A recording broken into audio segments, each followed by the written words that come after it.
Chapter 19. And there came two angels to Sodom at even, and Lot sat in the gate of Sodom, and Lot, seeing them, rose up to meet them. And he bowed himself with his face toward the ground. And he said, Behold now, my lords, turn in, I pray you, into your servant's house, and tarry all night, and wash your feet, and ye shall rise up early, and go on your ways. And they said, Nay, but we will abide in the street all night. And he pressed upon them greatly. And they turned in unto him, and entered into his house. And he made them a feast, and did bake unleavened bread, and they did eat. But before they lay down, the men of the city, even the men of Sodom, compassed the house around, both old and young, all the people from every quarter. And they called unto Lot, and said unto him, Where are the men which came in to thee last night? Bring them out unto us, that we may know them. And Lot went out at the door unto them, and shut the door after him, and said, I pray you, brethren, do not so wickedly. Behold now, I have two daughters which have not known man. Let me, I pray you, bring them out unto you, and do ye to them as is good in your eyes. Only unto these men do nothing. For therefore came they under the shadow of my roof. And they said, Stand back. And they said again, This one fellow came in to sojourn, and he would needs be a judge.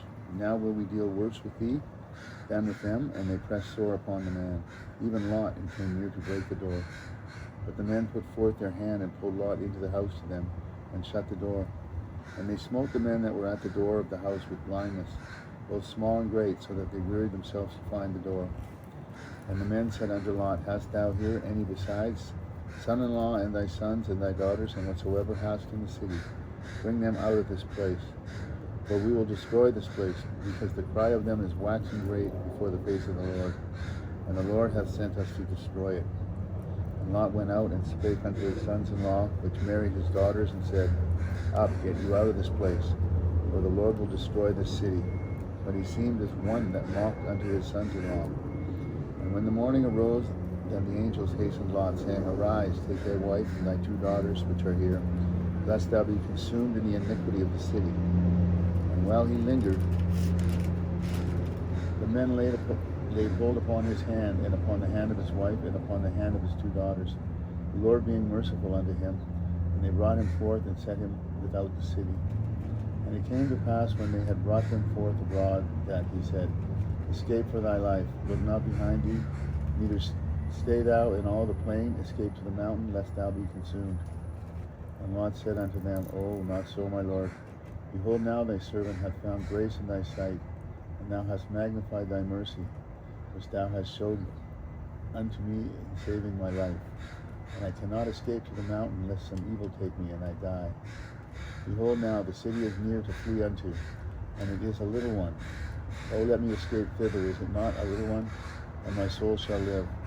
And he said unto him, See, I have accepted thee concerning this thing also, but I will not overthrow the city for which thou hast spoken. Haste thee, escape thither, for I cannot do anything till thou be come thither. Therefore the name of the city was called Zoar. The sun was risen up upon the earth when Lot entered into Zoar. Then the Lord rained upon Sodom and upon Gomorrah brimstone and fire from the Lord out of heaven. And he overthrew those cities, and all the plain, and all the inhabitants of the cities, that which grew upon the ground. But his wife looked back from behind him, and she became a pillar of salt. And Abraham got up early in the morning to the place where he stood before the Lord. And he looked towards Sodom and Gomorrah, and toward the land of the plain, and beheld, and lo, the smoke of the country went up as the smoke of a furnace. And it came to pass, when God destroyed the cities of the plain, that God remembered Abraham, and sent Lot out of the midst of the overthrow, which he overthrew the cities in which Lot dwelt. And Lot went up out of Zoar, and dwelt in the mountains, and his two daughters with him, for he feared to dwell in Zoar, and he dwelt in a cave, he and his two daughters. And the firstborn said unto the younger, Our father is old, and there is not a man in the earth to come in unto us, after the manner of all the earth. Come, let us make our father drink wine, and we will lie with him, that we may preserve the seed of our father. And they made their father drink wine that night, and the firstborn went in and lay with her father. And he perceived not when she lay down, nor when she arose. And it came to pass on the morrow that the firstborn said unto the younger, Behold, I lay yesternight with my father, let us make him drink wine this night also, and go thou in and lie with him, that we may preserve the seed of our father. And they made their father drink wine that night also, and the younger arose and lay with him, and he perceived not when she lay down nor when she arose. Thus were both the daughters of Lot with child by their father, and the firstborn bare a son, and called his name Moab, the same as the father of the Moabites of this day. And the younger she also bare a son, and called his name Ben-Ami, the same as the father of the children of Ammon unto this day.